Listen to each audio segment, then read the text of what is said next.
శ్రీకాకుళం నగరంలో మంగువారి తోటకు చెందిన మృతిని కుటుంబానికి ప్రభుత్వం అన్ని రకాలుగా అండగా ఉంటుందని కేంద్ర మంత్రి కింజరాపు రామ్మోహన్ నాయుడు అన్నారు. గురువారం ప్రెస్ మీట్ నిర్వహించారు. ఇప్పటి వరకు 120 డయేరియా కేసులు రాగా చాలా వరకు కోలుకొని డిశ్చార్జ్ అయ్యారని అన్నారు.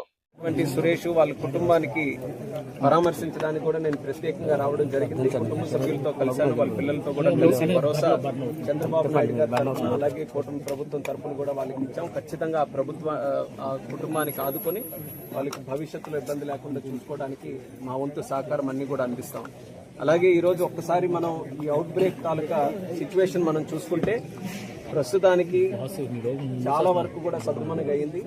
ఇప్పటికీ మనకున్నటువంటి హాస్పిటల్స్ లో జెమ్స్ గానీ, కిమ్స్ గానీ, రిమ్స్ గానీ, జీజీహెచ్ లో సుమారు 102 కేసెస్ ఇప్పటి వరకు కూడా ఉన్నాయి. ఓవరాల్ గా ఒక 124 కేసెస్ ఉంటే అందులో 22 వరకు కూడా మరి డిశ్చార్జ్ అవ్వడం కూడా అందులో జరిగింది.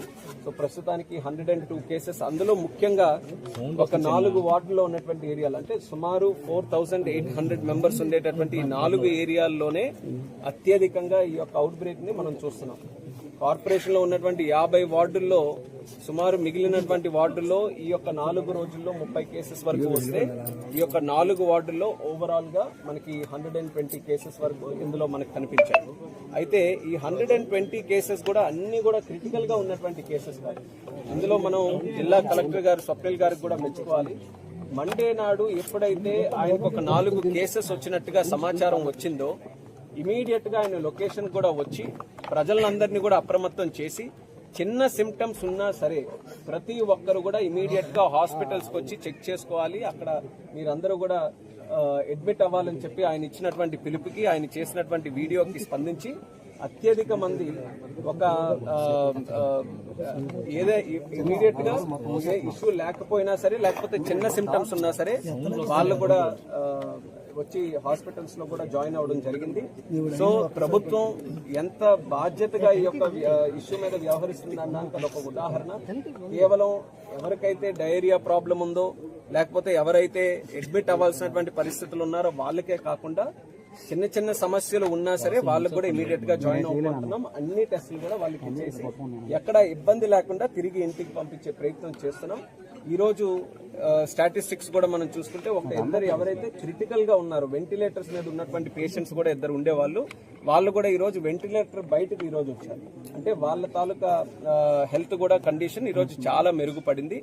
ఈ రోజుకి కూడా మనం చేస్తున్నటువంటి అడ్వైజ్ ఏంటంటే ఈ వార్డు గాని పరిసర ప్రాంతాల్లో గాని ఎవరికైనా సరే డయేరియా గాని ఇతరత్ర సిమ్టమ్స్ ఏ ఉన్నా సరే దయచేసి ప్రతి ఒక్కరు కూడా హాస్పిటల్ కి వచ్చి అడ్మిట్ అవ్వండి.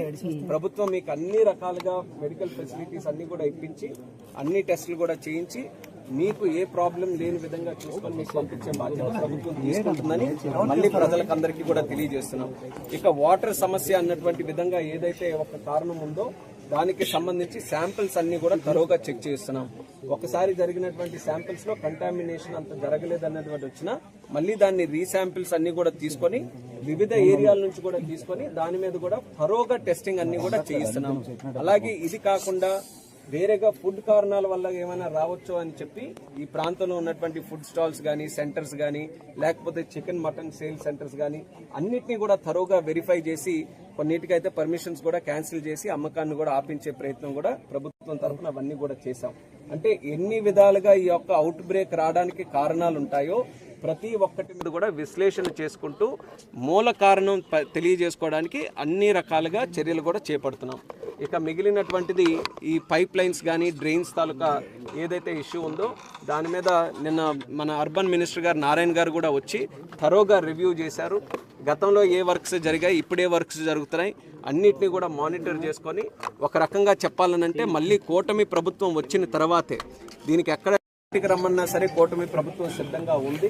గత పరిపాలనలో పూర్తిగా నిర్లక్ష్యం వహించారు. కార్పొరేషన్ లో గానీ ఇక్కడ డ్రైన్స్ గానీ శానిటేషన్ గానీ ఆ రోజు కార్పొరేషన్ అంతా కూడా ఒక ప్రైవేట్ వ్యవస్థని కాదు ఒక పర్సనల్ వ్యవస్థగా మార్చుకొని వాళ్ళ సొంత వ్యక్తులకే కట్టబెట్టి వాళ్ళ కమిషన్ల కోసం వర్కులు చేసే విధంగా ఆ రోజు సిండికేట్లు పెట్టుకుని ఆ రోజు వ్యవహరించారు.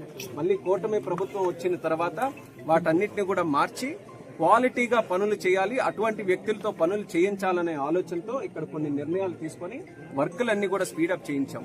డ్రైన్స్ చేశాం, కొత్తగా రోడ్స్ చేయించాం, వాటర్ కనెక్షన్స్ కొత్తగా చక్కగా ఇప్పించాం, సోర్సెస్ గానీ ట్యాంక్స్ గానీ అన్ని కూడా ఎప్పటికప్పుడు శానిటేషన్ డ్రైవ్ చేసి క్లీన్ చేయిస్తున్నాం.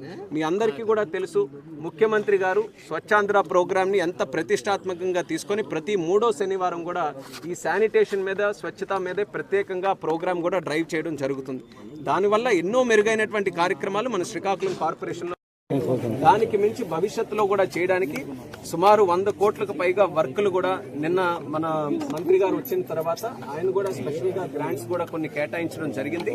అది కూడా వీలైనంత త్వరగా గ్రౌండ్ చేయించి ఎక్కువ కాన్సన్ట్రేషన్ సివేజ్ ట్రీట్మెంట్ ప్లాంట్స్, అలాగే చక్కనైన మెరుగైన వాటర్ సప్లై, అలాగే డ్రైన్స్ కన్స్ట్రక్షన్, ఎక్కడెక్కడైతే ఇబ్బందులు ఉన్నాయో పాత పైప్ లైన్స్ కానీ వాటన్నిటిని కూడా చేంజ్ చేయడం, ఇలాంటి వీటి మీద అమృత్ 2.0 ఏదైతే స్పెసిఫిక్ గా వాటర్ సప్లై కోసం కేంద్ర ప్రభుత్వం ఇచ్చినటువంటి స్కీమ్ ఉందో దాన్ని పూర్తి శాతం మన శ్రీకాకుళం కార్పొరేషన్ లో వినియోగించుకుంటున్నాం. అలాగే సుడా అర్బన్ డెవలప్మెంట్ అథారిటీ నుంచి కూడా మనం ప్రత్యేకంగా సుమారు 12 కోట్ల రూపాయలు ఇక్కడ కేటాయించుకొని దాని ద్వారా డ్రైన్స్ ను కూడా అప్గ్రేడేషన్ గానీ ఎక్కడైతే కొత్త డ్రైన్లు కట్టాలో ఆ కార్యక్రమాలన్నీ కూడా చేస్తున్నాం. అంటే ఏ కోణం కూడా విడిచిపెట్టకుండా అవసరం దీనికంటే మరిన్ని జాగ్రత్తలన్నీ కూడా తీసుకొని ఒక పక్కన ఇక్కడ ఉన్నటువంటి పేషెంట్స్ గానీ లేకపోతే ఇందులో బారిన పడినటువంటి విక్టిమ్స్ గానీ వాళ్ళందరినీ కూడా చూసుకుంటూ మరొక పక్కన భవిష్యత్తులో కూడా ఇలాంటి సమస్యలు ఎప్పుడు కూడా కార్పొరేషన్ లో రాకుండా చూసుకోవడానికి